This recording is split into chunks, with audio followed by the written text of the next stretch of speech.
Have you ever had one of those small, seemingly random disagreements that ends up completely changing how you see the world? Well, we're going to dive into an intellectual journey that did just that. And believe it or not, it all started with a simple workplace dispute over purple hair. So picture this. There's this really talented IT specialist. She's great at her job. And one day, she dyes her hair bright purple. Management isn't thrilled, and that quote, that's the feedback she gets. Now, you'd think the typical liberal reaction would be outrage, right? It's just hair. She's not hurting anyone.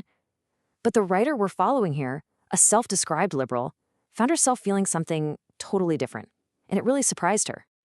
And this, right here, is the core of the conflict. On one side, you've got the ideal of individual expression, but on the other, you have the need for the team to work together smoothly. And for the first time, the author realized, wait a minute, I'm siding with management. She felt that the purple hair wasn't just self-expression. It was a defiant act, almost shrieking, look at me, instead of just trying to be part of the team. And that feeling, well, it sent her down a rabbit hole trying to understand why.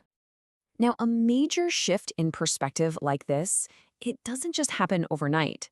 It was really the result of a couple of powerful experiences that forced her to rethink her entire worldview.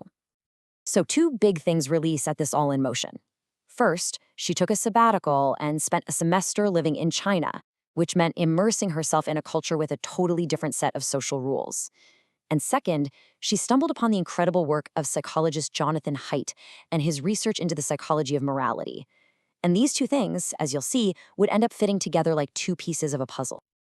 So that time in China, it opened her eyes to this huge idea that societies are often built on one of two very different fundamental blueprints. First up, you have individualism. And this is probably the water most of us swim in if you're in North America or Western Europe. It's a system that's all about pursuing your own dreams, celebrating what makes you unique, and, valuing personal freedom above almost anything else. And on the flip side, you've got collectivism, which is way more common in places like East Asia. Here, the focus isn't on the self at all. It's on the group. Things like maintaining social harmony, respecting the norms, and putting the group's needs before your own. Those are the highest virtues. And what's so important to get here is that neither one of these is, better or worse. They're just different solutions to the age-old problem of how we all live together. Individualism gives you this incredible freedom to chase your dreams, but the trade-off can be a weaker social safety net, and sometimes relationships can feel a bit shallow or transactional. Collectivism, on the other hand, gives you these deep, binding family ties, a real defense against loneliness.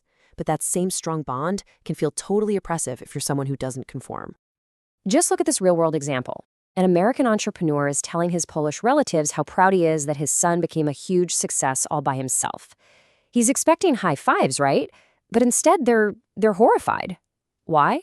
Well, in their collectivist worldview, the father failed his duty to help his son, and the son failed by not leaning on his family. It's just a perfect example of how deep those values of mutual obligation can run. Okay, so that's the cultural piece of the puzzle. Now let's grab that second piece, the second catalyst, and see how this all starts to connect. The work of social psychologist Jonathan Haidt on the different taste buds of morality. Okay, and this is the real game changer. Haidt's research suggests that liberals tend to build their moral world on basically two foundations, caring for others and making sure things are fair. Now, conservatives care about those too, but they also put a ton of moral weight on three others: loyalty to your in-group, respect for authority and tradition, and a sense of purity or sanctity. It's like they're working with a broader moral palette, with more moral taste buds. And this right here, this is where it all just clicked. This is the aha moment. She took what she learned about collectivist cultures and what she just learned about moral psychology, and she put them together. So here's how it all came together. The very moral foundations that liberals tend to downplay or even see as negative, authority, in-group loyalty, and purity, are the exact same values that conservatives champion. And, here's the kicker, they are the absolute bedrock values of the collectivist cultures she'd seen all over the world. All of a sudden, social conservatism in the West wasn't just some random political stance. It was a local version of a deeply rooted, historically successful blueprint for how to build a society. So, this new framework, it also helps explain something else that's kind of weird and counterintuitive that you find in social science research: the happiness gap. It might sound a little strange, but survey after survey finds the same thing. On average, conservatives report being happier than liberals. And the data on this is really consistent. So the big question is, why? What's going on here?